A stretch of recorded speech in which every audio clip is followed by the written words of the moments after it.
So the verse that I wanted to speak from, for starters, like a springboard, is this one. It's part of Krishna's instructions to Uddhava, chapter 20. And the message of chapter 20 is the superiority of bhakti compared to knowledge and detachment. So beyond the detachment of those who are situated in knowledge, that is minimally, aham brahmasmi, I'm not this body, and with that some detachment from the temporary, bhakti goes beyond that. Not just detachment, but also profound caring.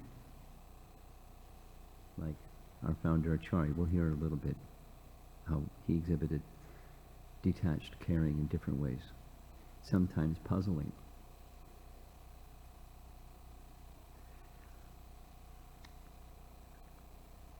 Let's chant responsively. Om Namo Bhagavate Vasudevaya. Om Namo Bhagavate Vasudevaya. Om Namo Bhagavate Vasudevaya. Yadrichaya Matkatado Jata Shraddhastu Yak Puman Na Nirvino Nati Sakto Bhakti Yogasya Siddhidha. One more time. Yadrichaya Matkatado Jata Shraddhastu Yakpuman Na Nirvino Nati Sakto Bhakti Yogosya Siddhida. I'm going to skip the word for word. We'll just go to the translation here. If somehow or other, by good fortune, one develops faith in hearing and chanting my glories, such a person, being neither very disgusted nor attached to material life, should achieve perfection, should achieve perfection, should achieve perfection through the path of loving devotion to me. And the purport by Gopi Pranadhana Prabhu and little editing work from Priyananda Maharaj, my understanding from Dravida Prabhu, the main translator and commentator and synonyms creator is Gopi Pranadhana Prabhu, because Dravida did the editing and he knows. In any case, purport. If somehow or other, that's this word yadrichaya. Yadrichaya is very curious. Inexplicably, somehow or other, there's a cause and effect. But what's causeless cause? So the mercy of a devotee is causeless mercy. What's the cause of that causeless mercy? It's just devotees are merciful, somehow or other. It's an inherent quality of the soul. So if a compassionate Vaishnav exhibits compassion, it's okay if they're compassionate. Why somebody over here and somebody over there don't receive it? Like, people that are in Lower Slobovia. How are they going to get association with a devotee? Or any one of us. Like, we just happened to be in the right place in the right time at Yadrichchaya. Some mercy came, and then somehow or another we said yes.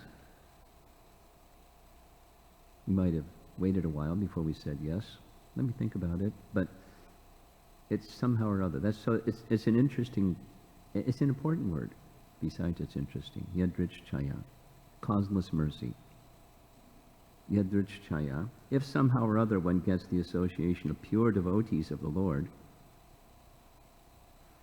and hears from them the transcendental message of Lord Krishna, then one has the chance to become a devotee of the Lord. As mentioned in the previous verse, those who become disgusted with material life take to impersonal philosophical speculation and rigorously try to stamp out any trace of personal existence. Those who are still attached, the other side, those who are still attached to material sense gratification, try to purify themselves by offering the fruits of their ordinary activities to the Supreme. Karma Yoga. Karma Phala Tyag, detached work. A first-class candidate for pure devotional service, on the other hand, is neither completely disgusted with nor attached to material life. He does not desire to pursue ordinary material existence any further, because it cannot award real happiness. Nevertheless, a candidate for devotional service does not give up all hope for perfecting personal existence. No, implied, I'm assuming here it means on the material side. There's still some hope to have, like, a happy life, or a comfortable life, or a good life, or a whatever, a reasonable life. A person who avoids the two extremes of material attachment and impersonal reaction to material attachment, and who somehow or other gets the association of pure devotees, that's this Yadrichchaya again, faithfully hearing their message, is a good candidate for going back home, back to Godhead, as described here by the Lord.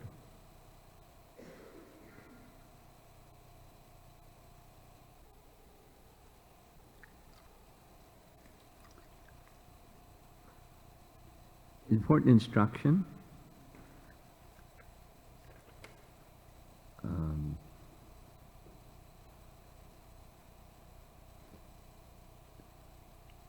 In Madhurya Kandambani, in Madhurya Kandambani, this is a book by Vishwanath Chakravarti Thakur, where he's describing the 9 stages of bhakti. And when he describes the stage of removal of impurities from the heart, anarjana vritti, he lists 6 different kinds of unsteadiness, anishtata bhakti, before becoming nishtha, steady. And in between is removal of impurities, or anarthas within the heart. So the first one is utsaha. We know that word from Rupa Goswami. Enthusiasm, mayi, utsaha mayi, false enthusiasm. Hey, I'm bhakta somebody or other. I got it. I'm there. I heard a class by Bhakti Chaitanya Swami describing this. He told a nice story.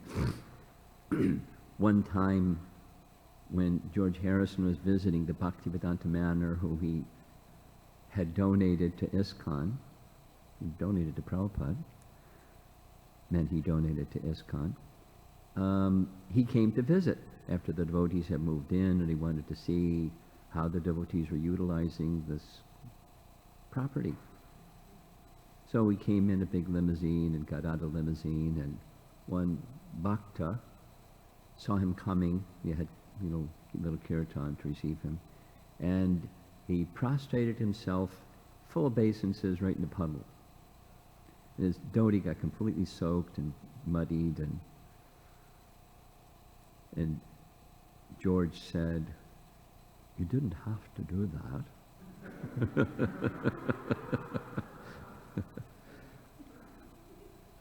Utsaha mayi. Or the classic that's described is like a young boy who just begins school and he's thinking, I've already mastered all my studies. Overconfidence in attaining the goal. Mayi, utsaha mayi.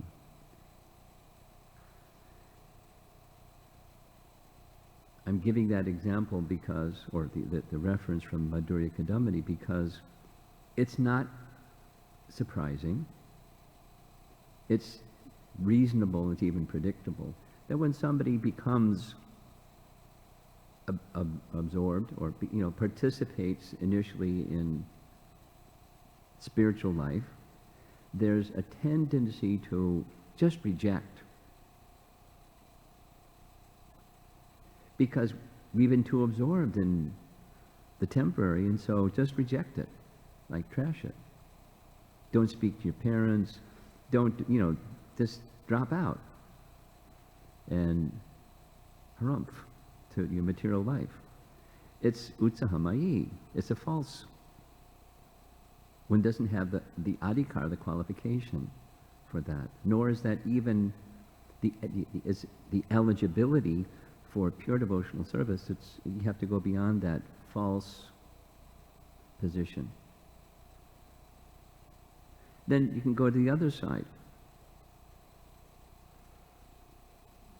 Too much attachment makes it difficult. So what's the in-between, the pure devotee, the goal of bhakti is shuddha, become free from contamination. And so it's a natural quality for the soul to have feelings. Dravida discussed this yesterday about Queen Kunti's prayer and her prayer that sounds like, let me give up my attachment for my sons and my father's family. The circumstance is Krishna is leaving because Kurukshetra battle is over, Yudhisthira is installed as the throne, the funerals are done, grandfather Bhishma has departed. It's time to go back to Dwarka. So he's about to get on the chariot and go back to Dwarka. She doesn't want him to go back to Dwarka. She wants him to stay and be with her and be with her sons. And gives reasons. Many. Yes, my son is now the king. That's very nice. There's going to be enmity because a lot of people were killed during the battle and they're going to want to be in a get-back mood, and you have to come back again anyway, so just stay. Protect us. Just stay. We want your association. But if you stay, then the affection from my father's family, the Vrishnis, her father and all of the dynasty in which she was born, they'll be without your association. So I don't want them to be pained by the absence of your association. So go or stay. It's painful or it's painful. It's painful or it's painful. If you're too attached, on the material side, it's too painful, whether it's this or that. And, you know, she's Queen Kunti. She is speaking on our behalf. She's not an ordinary Prabhu. She's speaking as if she is, all throughout her prayers. All throughout her prayers. She's in the topmost, well, she recognizes Mother Jasoda as topmost, but she's on the topmost position. She's a pure devotee. She's not striving to become a pure devotee. She's a pure devotee. She's a pure devotee. But she's speaking as if she's not, to teach us. Please take away the material portion of my attachment so that all that remains is the spiritual portion of my attachment.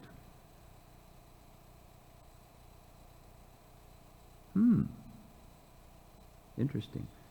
So caring, she cares about her son, she cares about her father's family. It's natural. Prabhupada writes, she's not praying, take away my feelings. Prabhupada's explanation is, if you have no feelings, you're a dead stone. She's not wishing to become a dead stone. She's not on this other side of detachment.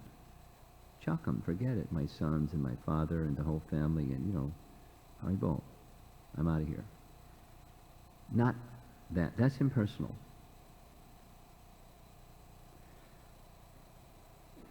But I'm feeling attachment on the material side.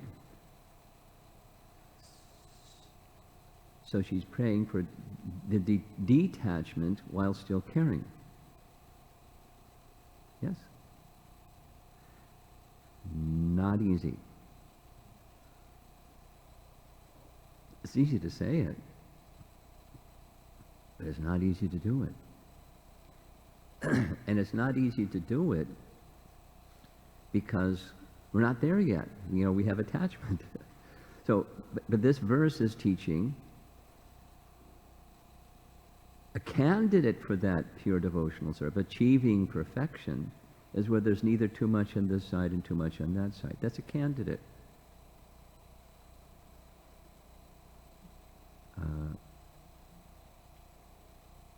So this translation says, and will achieve perfection. The one that's in the version that I read from is, you should achieve perfection. Somebody did some improvement in the editing. But could achieve perfection, is eligible. This eligibility. Adhikar is the Sanskrit term. We're eligible. Not just because someone can be eligible, this bhakta in the Bhaktivedanta manner. He was eligible for devotional service. Just, you know, a little over-enthusiastic on the detachment side. Unnecessarily. You didn't have to do that. Show respect, but you don't throw yourself in a puddle. I'm detached. So, it's not exactly a balance. I'm a little uncomfortable when people ask, how do you balance these things? Because it's not exactly balance, it's purification. I mean, maybe in the beginning it's balance because you have to manage this and that. The attachment, the detachment, the caring, and striving to become attached to Krishna. You know, the solution is simple. In principle, it's bhakti. Bhakti is the solution because the good news, according to Lord Kapila Dev, is the attachment that arises from ignorance and driven by false ego, all of that can be dissolved. The whole of false ego and the whole material subtle body can be dissolved by bhakti. Like an Alka-Seltzer commercial or something. It's gets dissolved. It's gone. And when it's gone, what's left? It's like Kunti's prayer. It's spiritual attachment, spiritual conception of self, spiritual intelligence, spiritualized mind. Dravida Prabhu yesterday was describing the necessity of faith, because that's in this verse. Faith, Shraddha, Jata, means arises. Faith arises or awakens. Ja. It arises or awakens. In what? Mat Kata. Because it's Krishna speaking to Uddhava. Topics about Krishna. Faith in topics about Krishna. And where does that come from? Hidrichchaya. Somehow receiving the causeless mercy of a devotee. Pure devotee. Prabhupada, as the emissary of Chaitanya Mahaprabhu. Causeless mercy. Somehow we just were in the right place at the right time and we got some causeless mercy. And he just somehow said, yeah. That's important. You have to say yeah. Because lots of people had that causeless mercy and they didn't say yeah. And therefore, they remain attached. And they may be compassionate, but attached compassionate, not this kind.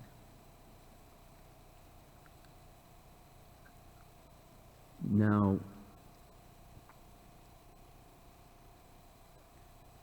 here's an example from Srimad Bhagavatam of very exalted devotee, Jambavan. Very special person. He was present from the very, very beginning. Little research on his life is he was there from practically the beginning of creation. He watched Vishnu kill Madhu and Kaitava. According to the scripture, the Puranic teaching and details about his life. And he was like jubilant. And then, what to speak way back then, even he was present during Ramchandra's time. Now, this is during Krishna's time. He's one of these Chiranjiva personalities, lived so long. And attached, one of the, along with Hanuman, one of the great devotees of Lord Ramachandra. He wasn't like a sadhaka. But this pastime is enacted to teach us a lesson. It's my understanding. And the lesson is, although he's a pure devotee of the Lord, when Krishna came seeking out the Shamantaka jewel,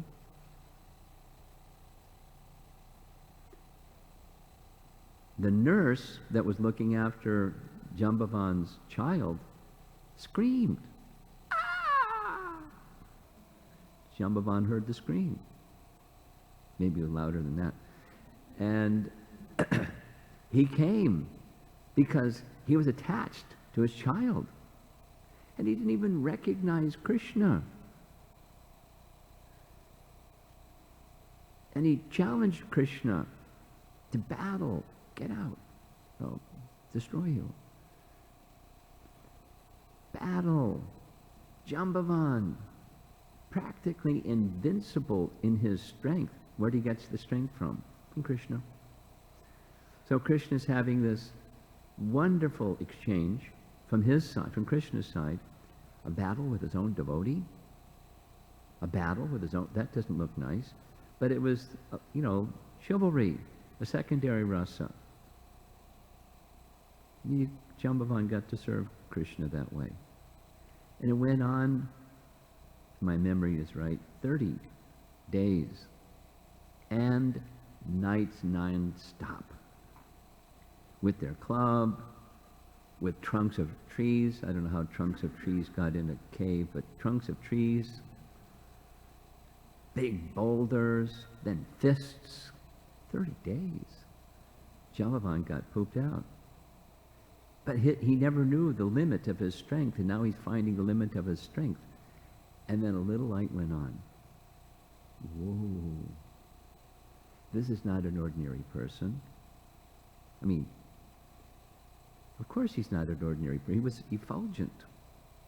But somehow he didn't recognize anything. He just, why?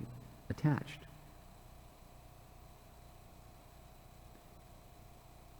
Like Kunti, saying that she was attached. Or another nice example is Devahuti. Who's Devahuti? Devahuti is the mother of the Supreme Personality of Godhead, Lord Kapila.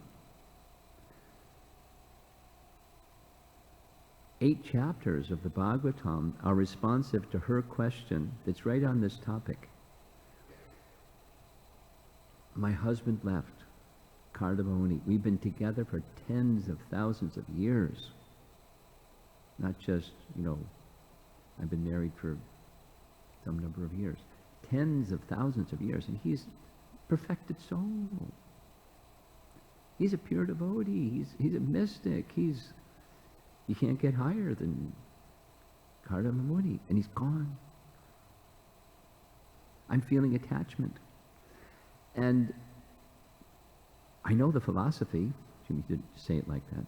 I know I'm not this body. I know I'm not this body. I know the philosophy. Aham Brahmasmi, right? Check the box. But I'm feeling feelings of attachment, and I don't know how to overcome them. My intelligence is bewildered. My mind is disturbed. And I know it's your illusory energy. I know the philosophy. But I can't get free from that illusory energy. It's your illusory energy. You put it there. Can you take it away, please? Can you help me? Help. Helpless. Same message as we heard first evening, Friday. Helpless. Kapila Dev, I like this. He smiled mildly. Vishwanath says, he was thinking. He knows the Supreme Lord's mind. That's Vishwanath's caliber. He was thinking, Devahuti, why are you speaking like this? You're my mother. You're a pure devotee. I've taken birth as your son. You're asking this for the benefit of others. So, to please you, my dear beloved devotee, I'll respond. And the whole section, big section, is to answer that question. It's right on the detached caring, because there's a tendency, Devahuti, Jambavan, Queen Kunti, following the inspiration of the Supreme Lord within their heart, they're exhibiting as if they're one of us, but they're not. So if they're exhibiting because they're not, although they're not, what about us? There's a attachment tendency. Deep. False ego. So Kapila, she says later on, she gives this whole long explanation, and she says, wait a minute. She didn't use that language. Wait a minute. Is it really possible? I mean, how long have we been involved in the material energy? And even if you go up with knowledge and you feel some detachment, the modes of nature pull one back down again. We've all experienced it. Some realization, some appreciation, wow, this higher consciousness it's within my reach, and then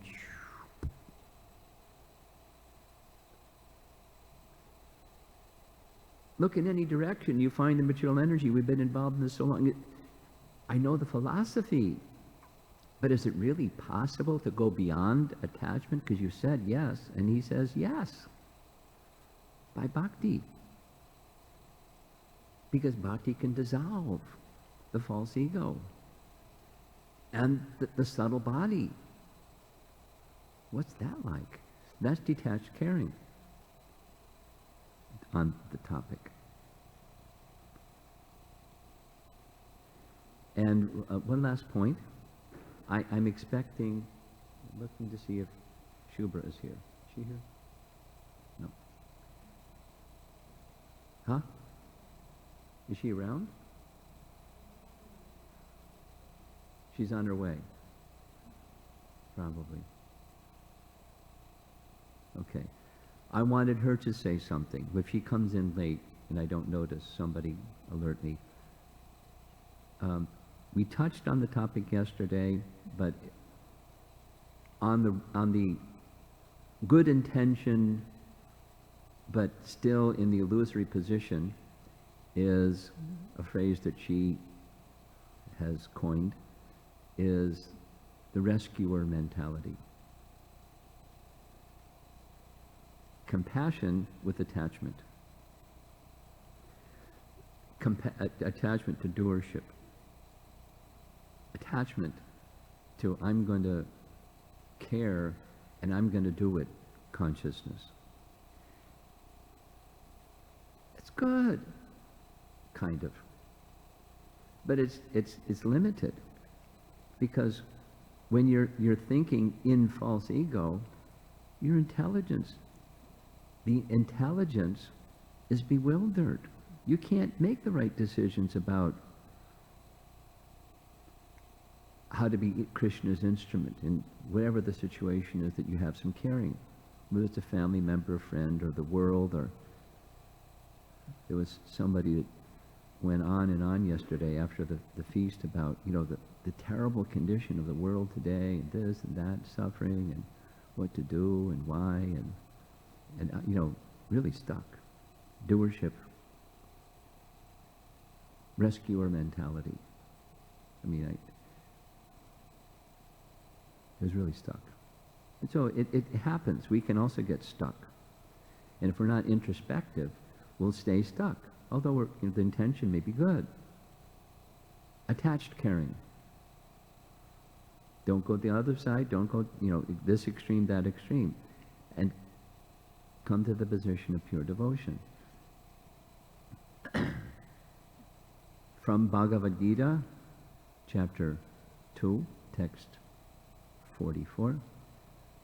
Bhogaishvarya prasaktanam taya parita chetasam vyavasayatmika bodhir samadhau na vidhiyate.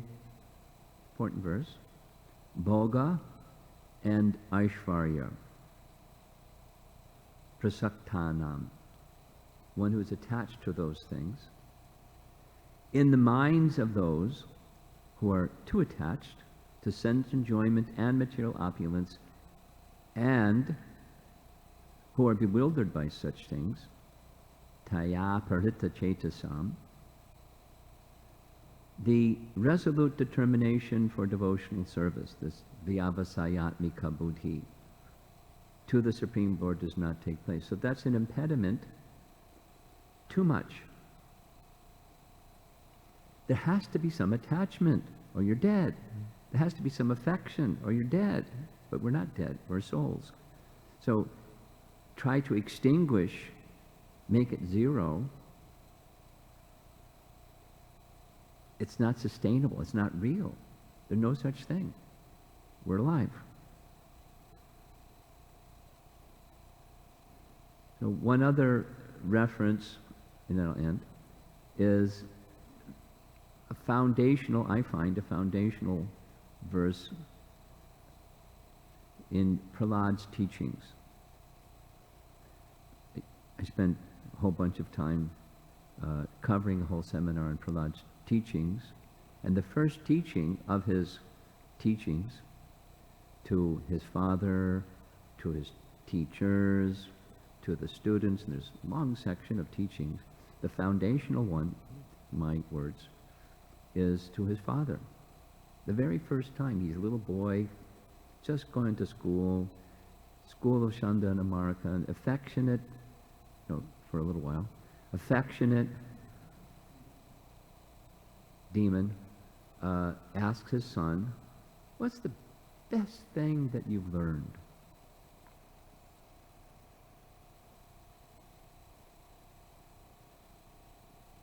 Let's chant together. Tat sadhu manye suravarya dehinam samdasamudvigna diyam asat grahat hidvatma patam griham andakupam vanam gato yad dharim ashrayeta. So this verse connects with the message I'm trying to share, and that is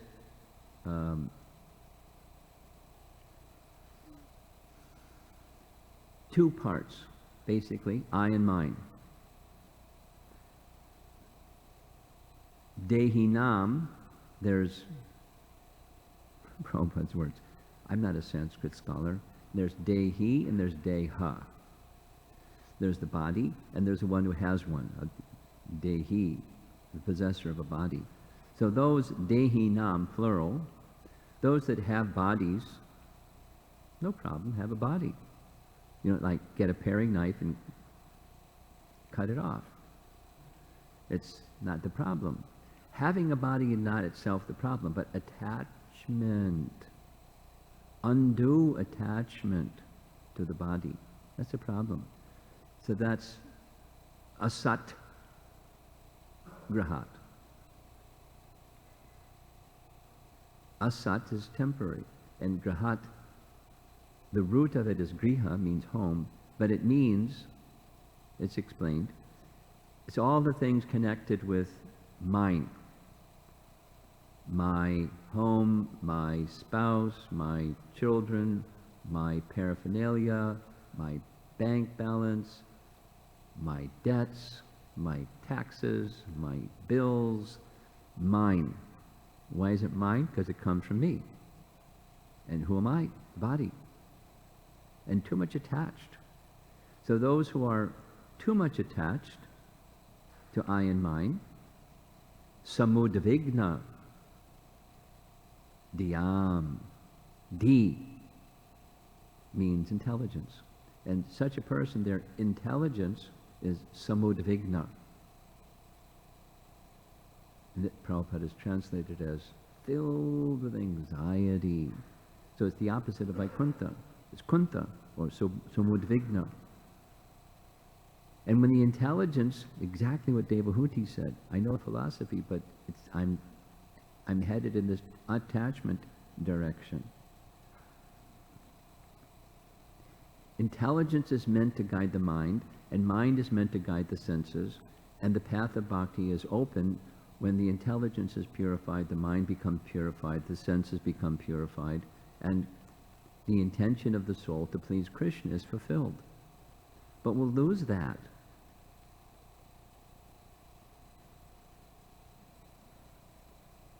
If we're too much attached to I and mine. So then the caring capacity, that's natural. Good persons are caring. Some people don't care. But good persons care. It's natural.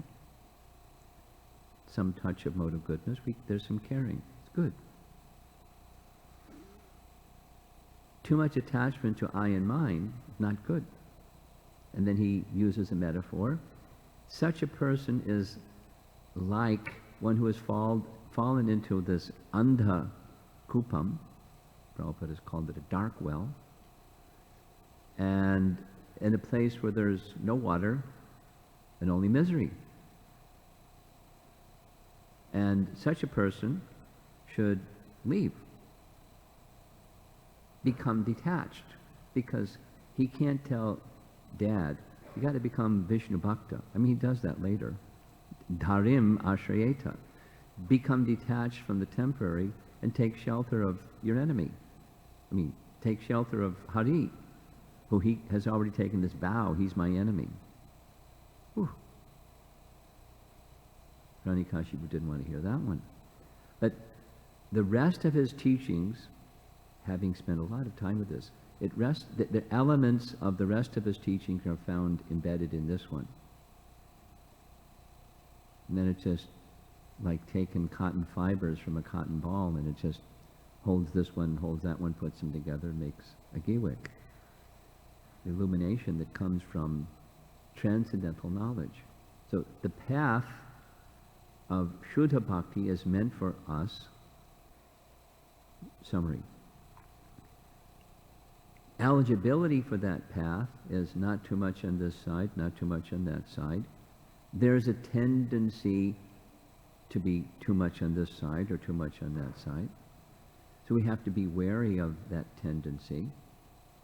For devotees, my experience is the rescuer consciousness tendency is stronger. False ego operating, karta, aham. I'm going to do it without details. Even with self-improvement, we get some teaching, we go, wow, that's a good teaching, I'm going to go off and do it. And then we forget the connection with where we heard it from. Prahlad doesn't. He's got that connection with Narada. Even in the most difficult of circumstances, he doesn't forget the teaching, nor the source of the teaching, and his shelter in that source of the teaching. Hint, that helps you maintain remembrance of the teaching, the source of where that teaching came from. And in our case, here he is, our founder Acharya, for the whole of ISKCON. There may be many Acharyas. He is the founder Acharya. He is the special person for all the members of ISKCON. And therefore, we have fidelity to teachings that come from him. Naturally. As Prahlad says, how can I go anywhere besides Narada? He's given me life. He's given me everything. How could I accept something and in that way forget Narada? No way. If I had more of Narada's association, then I could learn how to be a better servant of you. So give me more of Narada's association. That would be great. But it's so attachment to Krishna unfolds because it's natural, and attachment to those who are helping us become attached to Krishna. That's also natural. And detachment is impersonal. Little Prabhupada story and I'll end. I heard this from, I won't give his name, one of the devotees who was with Prabhupada in the early days in Mayapur.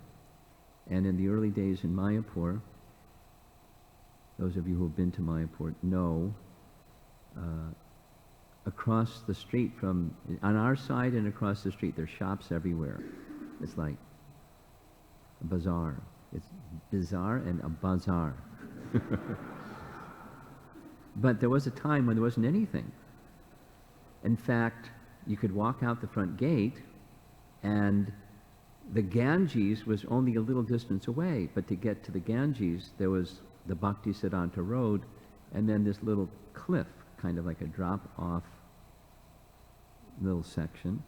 And there wasn't stairs or anything like that.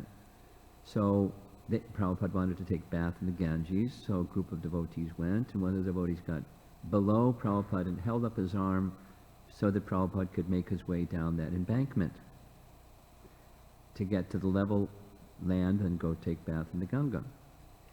When they got to the bottom, this strong American devotee holding up his arm, Prabhupada pushed his arm out of the way. And the devotee said, did I offend Prabhupada? I don't know what I did. He said, Prabhupada, did I do something wrong? And he said, this is impersonalism. You take help from the Guru, and after you have taken help from the Guru, you throw him away. This is impersonalism. And personalism is you don't do that. No, what's the right kind of attachment? It has to be the connecting with Krishna attachment, not the material side of attachment, because that's easy to do. The transcendental one is attachment that through thick and thin, he's everything. Just like the prayer that we heard Prahlad say, you're everything. There's nothing else between us. You're the master, I'm the servant. There's nothing else.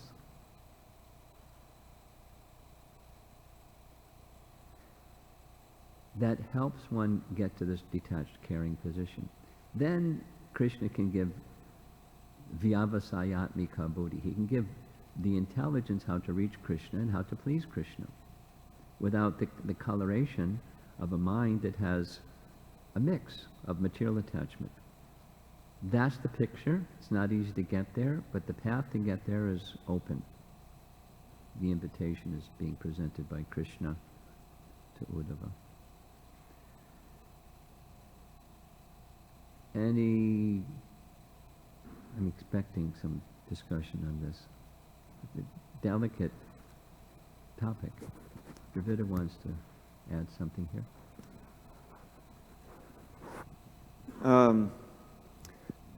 First of all, this word udvigna comes up again and again. I was thinking of the second chapter of Bhagavad Gita, where Krishna is describing the Stita Dimuni, Dukeshvan udvigna manak, Dukeshu vigataspraha. That udvigna is as he describes the one who is not disturbed even amidst the threefold miseries. And then in Prahlad's prayers, this naiva udvijay, this udvijay, says, I'm not at all disturbed because anywhere I want, I can immerse my mind in the Krishna Katha and be detached. But what I wanted to ask you was this whole idea of being, as you quoted at the beginning, yadutshaya matkatado, that not too attached and not too detached. In other words, not at the extremes, then he's a good candidate. So, but in the second chapter, it seems like when Krishna is describing, and Arjuna wants to know what is the characteristic of one who is fixed in intelligence, stita di, stita pragya. It all seems to be really extreme, like the prajahati yadakama and sarvan partamanogadan, not a trace of material desire, completely satisfied in the self. And then the real clincher is yak sarvatna anabhisneha, not having any affection or really attachment in this world, and it just seems to be completely on the side of being without any attachment. Now maybe he's describing there at the pure level. I'm not sure exactly how to deal with it, but it seems it's right at the beginning. It's in the second chapter. So how do we integrate that into this statement where it's, well, not too detached, not too attached, and you're a good candidate then? Well, the integration is, this is a beginning. This is the beginning. Yeah, the not too much Yeah. is the beginning. But in the conclusion, the attachment is fully spiritualized. Krishna's pleasure is everything. And the detachment is fully spiritualized. Krishna's pleasure is everything. I think, is that what we started with Kunti, where she finally Yes. says, cut off and just... Yes. She's already there, but she's speaking as if she's not. So yes, take away the material portion. But, what does that look like? I wanted to tell two Prabhupada stories. One of them I heard from Hari Sori, and during a car ride from Vrindavan to Delhi, or maybe it was the other way, Delhi to Vrindavan, on the side of the road was a fatal car accident. And you know how it is in India. People the cars still crashed for half a day, and there was a body dismembered on the side by the car. And the devotees were going, oh, ah. And Prabhupada was, Hare Krishna, Krishna Krishna, Hare Hare. As if totally unaffected. Then way over on this side is something Devamrita Maharaj shared confidentially. There was some discussion about Prabhupada's view on black people. And, this quote, that quote. And that showed, some not healthy, one might think, politically correct kind of respect for black people, persons of color. Devamrita Maharaj said, in Detroit, Prabhupada called Premarnava Prabhu, one of Prabhupada's disciples, black devotee, with tears in his eyes, saying, please do something for your people. I mean, that was, a phrase that in Prabhupada's heart was compassion for everyone. Although he would sometimes say things and even sometimes write things, what was in his heart? It was affection. But affection, now, I don't have the qualification to say when Prabhupada spoke like this, what was his intention?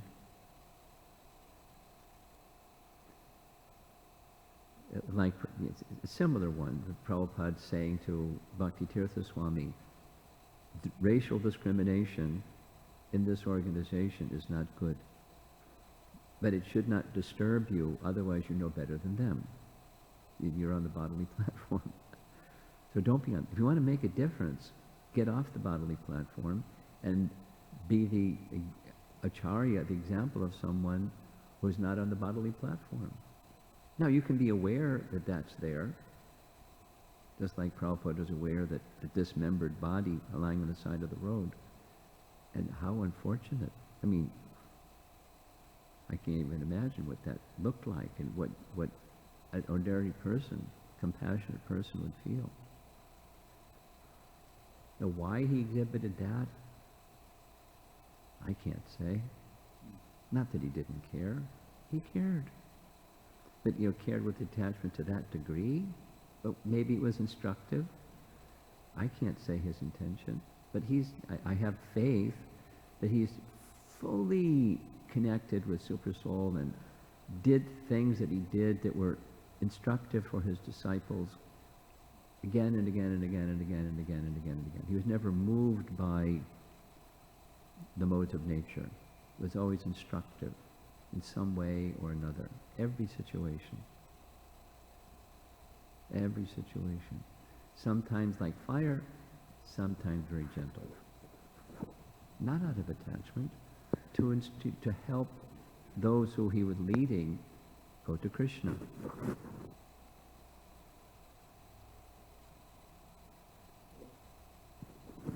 So the beginning stages, not too much. And in the purified stages, not at all. Not at all material attachment or detachment. Then pure devotion, fully attached to Krishna.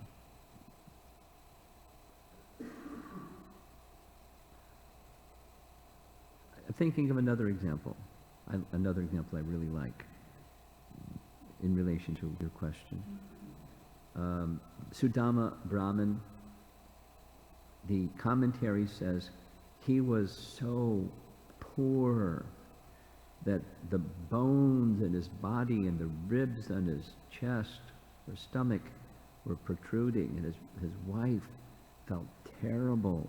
She was a steer like him, but she couldn't stand to see her husband in this condition.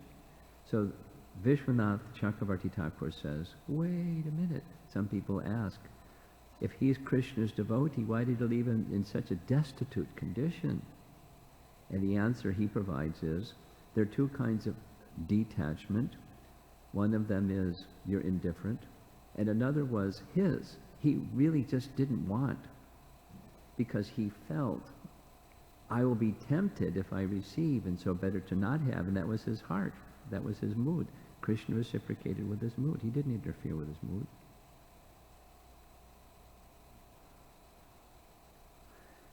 And then when he went to see Krishna, because of his affection for his wife, not inordinate affection, but affection for his wife. When he came back, he was thinking, Krishna is so kind.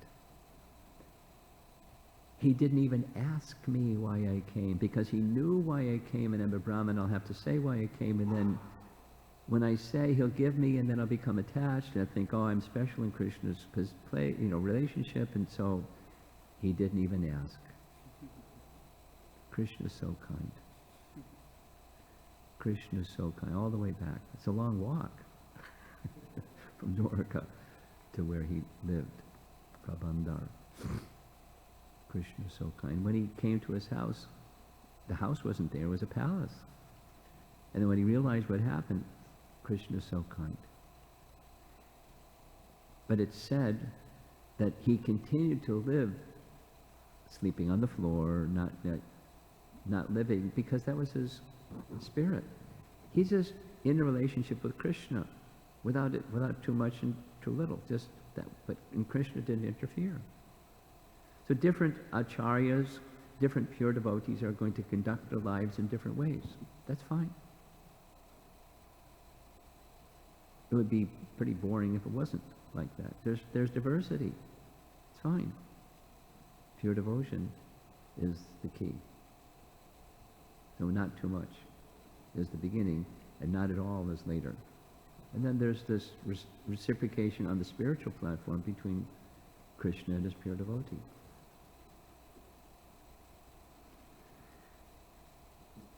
Yes, Subal.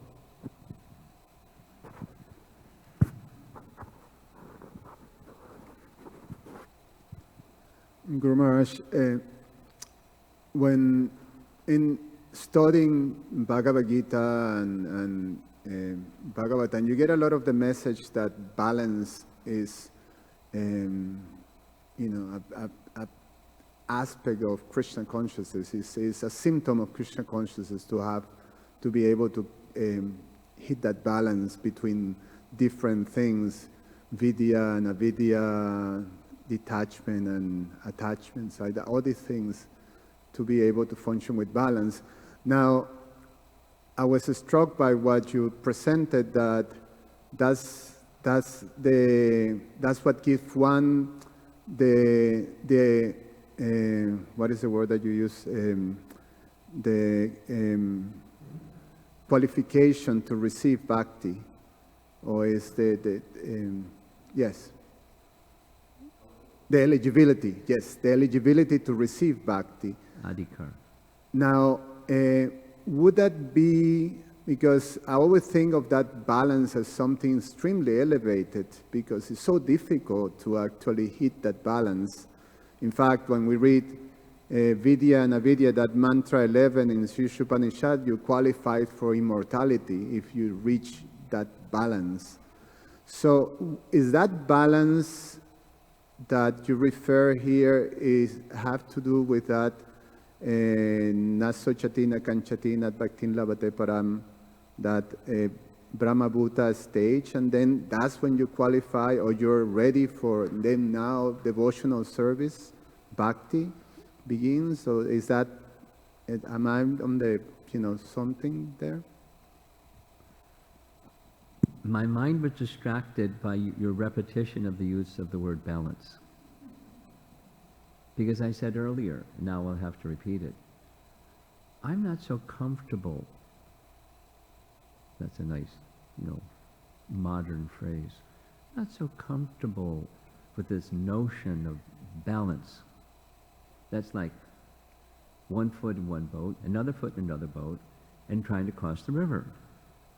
Now, that's not advisable. Jagatananda Pandit says, don't do that. So how do you put both feet in the bhakti boat? Not balance. It's honesty with where I am. That's in this 11th canto. Be honest with where you are. Know what the goal is. Strive for the goal. Recognizing this attachment that I have that's on the material side is going to bring complications. And I recognize that. But in honesty, I have this, so it's not exactly balance, it's self-honesty. Let me continue to strive for the goal. Now you can backstep and say, well, that sounds like balance to me. I think it's self-honesty. And we're continuing to strive for the goal. Shuddha. Anyabhilashata shunyam gyanakarmadhyanavartam. And the strength to do that is anukulyena krishnanushilanam. Dravida paraphrased it very nicely the other day. So,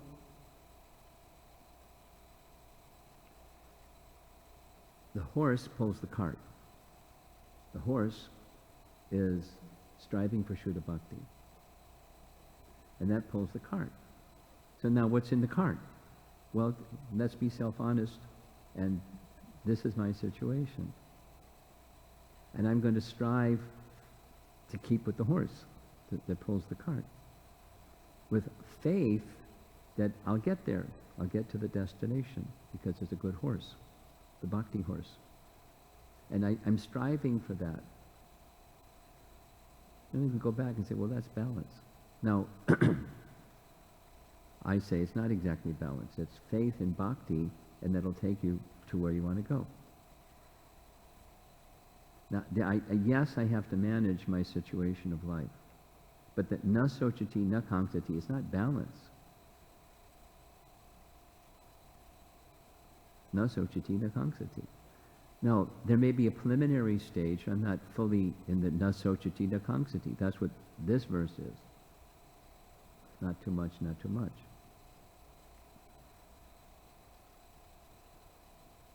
So I'm managing the situation, but the faith goes to the bhakti process.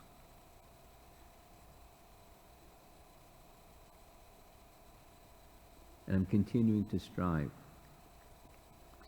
Continuing to strive means I don't, say in our vernacular, I don't space out. I mean, the tendency is to space out. The tendency is to go back to the default position of attachment. And that's not bhakti. But that's the tendency. So it's intermittent, my understanding is, I'll invite Dravida to comment, but this Brahmabhuta stage, you can be on it and off it and on it and off it and vacillate back and forth. That's anishtita bhakti. Because my faith is stronger and sometimes weaker. But I want a sustained path to the goal, because the goal is clear. Those that don't have clarity about the goal, nate vidu swartakatimi Vishnu, they're in this other place, a satgrahat. Attachment to the temporary. Okay. Not just let me balance my attachment to the temporary. Let me take an honest position that suits me. And if I'm going to be a brahmachari, let me be a brahmachari. If I'm going to be a sannyasi, let me be a sannyasi. If I'm going to be a grihastha, let me be a grihastha, not a grihamedi. Not balancing between my grihamedi and grihastha tendencies. Let me strive.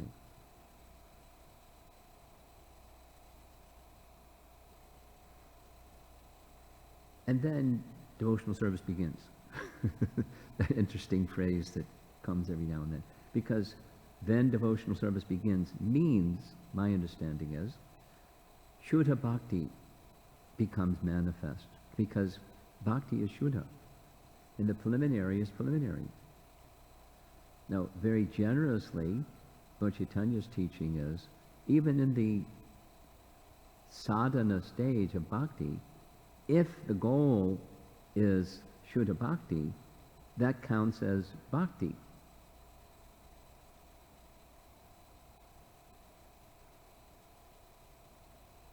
It's part of Bhakti. That's Shuddha. Bhakti or Uttama. Uttama Bhakti includes sadhana, provided one is clear what the goal is, and you're striving for the goal. Although there's some attachment and there's some detachment, undue amount. I get off the center of the road. Start heading for the ditch. Sometimes fall in the ditch. But Krishna picks me up, or Krishna's devotee and being the instrument of Krishna, picks me up, puts me back in the middle of the road, and, helps me continue without lamentation.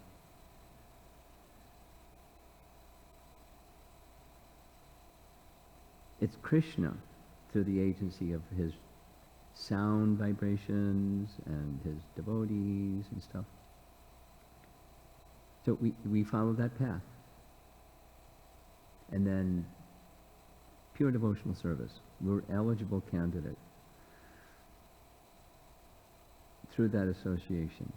I mean, this Yadrich Chayat in the commentary is the pure devotee. There he is. Members of ISKCON need to feel a connection with Prabhupada.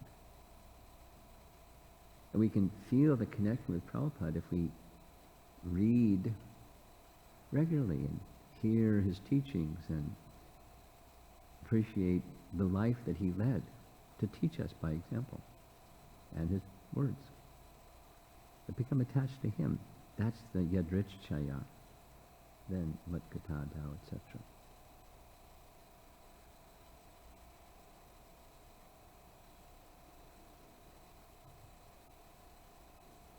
Back in the corner,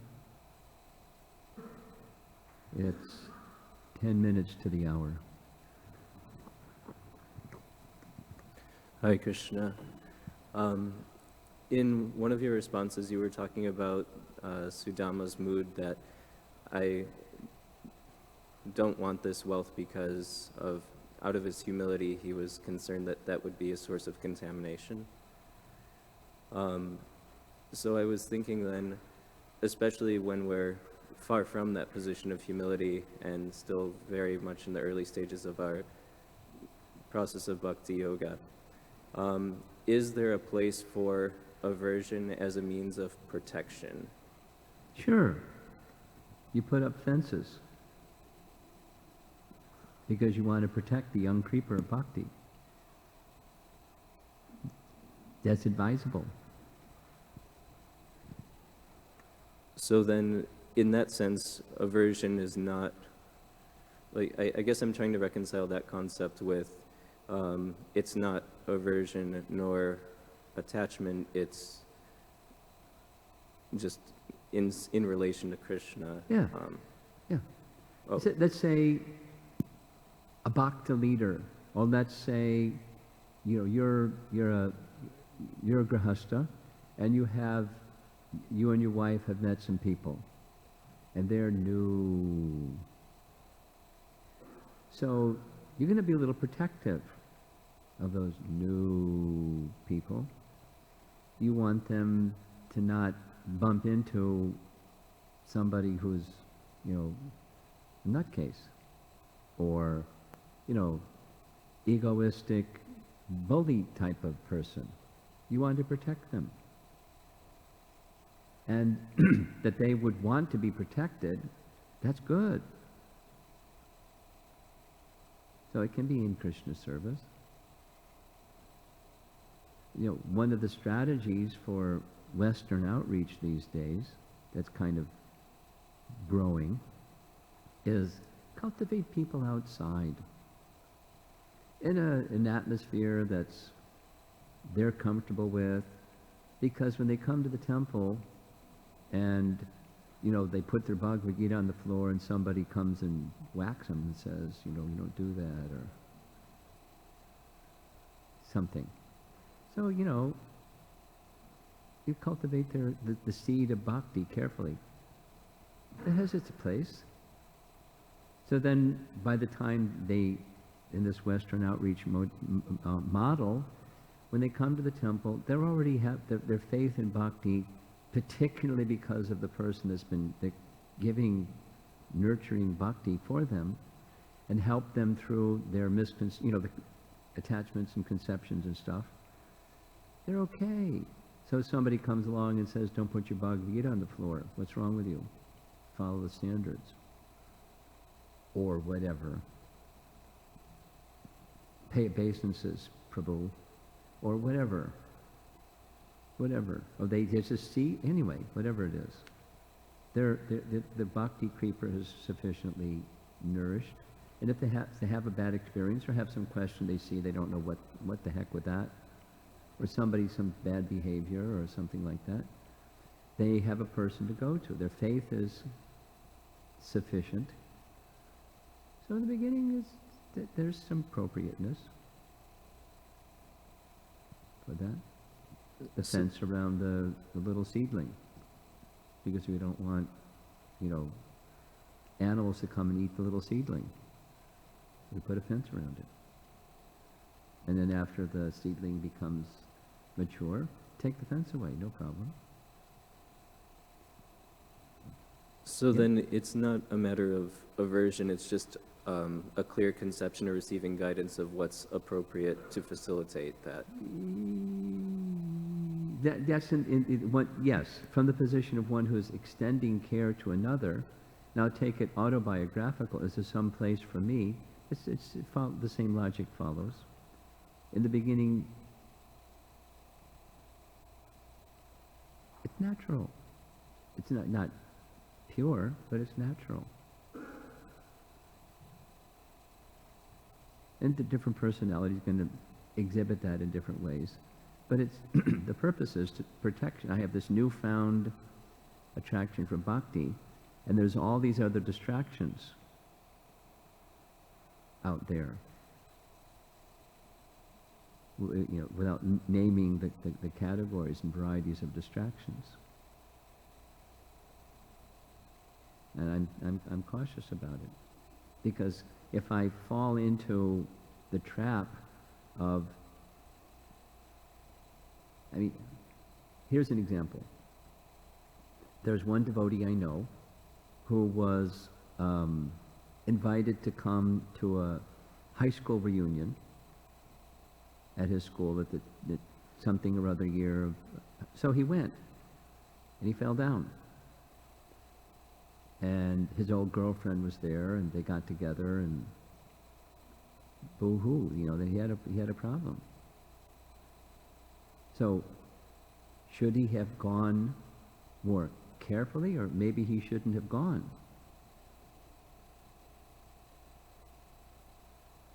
It depends on, there's variables.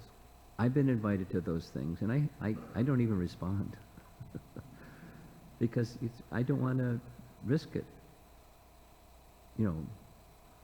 Because they'll not see a devotee like a devotee. They'll see like, hey,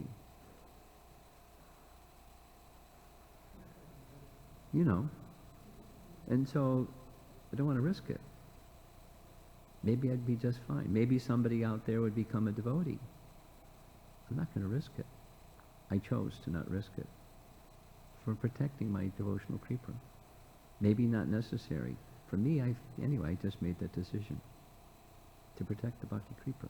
I put a fence around. Not even going to answer those things, etc.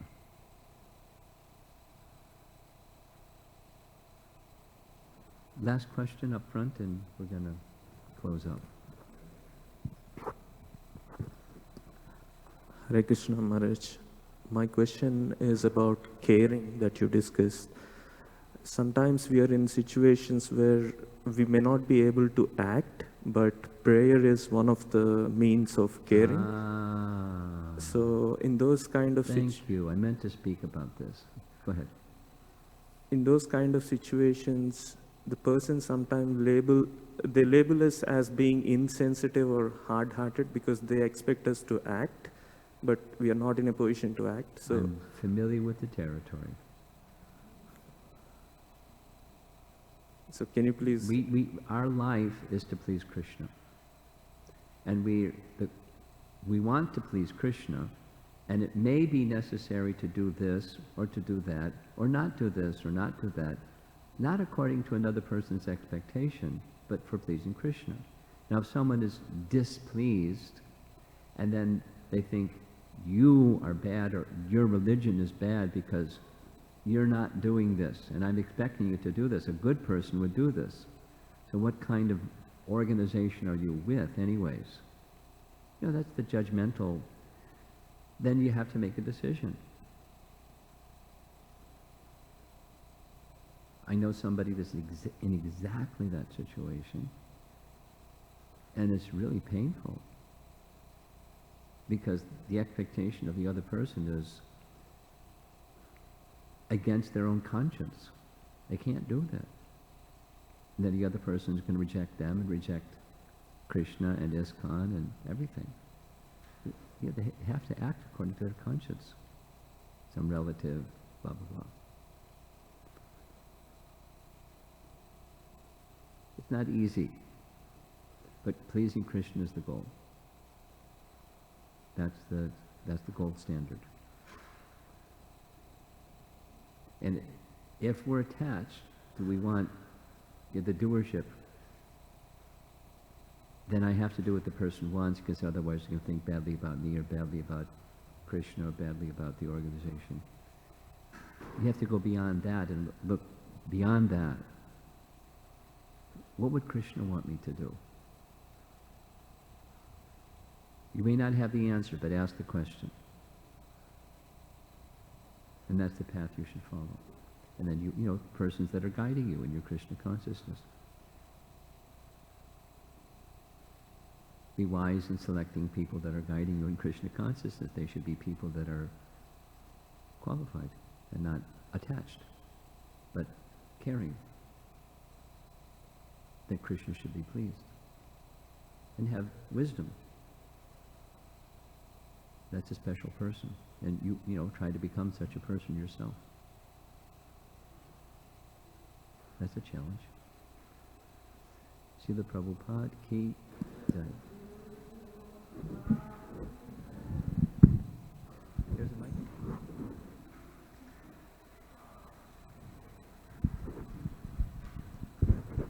Hare Krishna. I wanted to, first of all, before I even get into the schedule, I wanted to thank all of you for being such a great group, and you've been so cooperative with us, and it's been so easy for us to organize. You've been throwing so many compliments at all of us, but we wanted to throw them right back at you for being such a great group. And I like to brag to everyone saying that we finished vegetable cut up in 18 minutes yesterday because everyone came down. 18 minutes. So thank you for that. That was like dream come true. So real quick, the schedule today, we have breakfast at 9, and then at 10 o'clock we have a session with Dravida Prabhu. It's the Sloka Rama sing-along. It is such a fun session for kids and adults of every age and youth. So please, everyone, come for this session. It's one of the most exciting sessions. And then we have Kirtan at 11:30, followed by our favorite part of the day, again, service hour. Let's see if we can beat the 18 minutes. And then we have lunch at 1 o'clock along with the break. The second half of the day is Youth Day, so I wanted to take some time to explain what that looks like. So we have a meeting for the youth with Maharaj in his room, and it'll be on the true meaning of self-love. So after some deliberation, we decided that it would be totally fine. We wanted to open the invitation to adults as well to come upstairs. However, it is a time for the youth, so we would request that if you do decide to come upstairs, you come as a silent spectator so that the youth have the spotlight and they have the chance to ask any questions or anything that they want. So this is their time, because they are shy, so when adults speak up, they have a tendency to quiet down. So we want this to be their time with Maharaj, but you are more than welcome to come and be a silent spectator. And then we have snacks, which is different than normal days, so that's also youth, you know. Whenever you have youth, you need food. So snacks and break, and then at 5 o'clock we have, that's a break for the adults because that is going to be a youth-only session with Ganesham Priyadas, so I didn't tell you the location. So again, registration will be open outside, this time with Sri Rupa, the one with the pigtails back there, and the same price. And then we have also, if you can go to the next slide, sponsorship opportunities. Can I hear a loud Hari Bol if you enjoyed the prasadam yesterday? So if you want to take credit for that, this is what you can do. So please come and see me if you're interested. Thank you very much. Hare Krishna.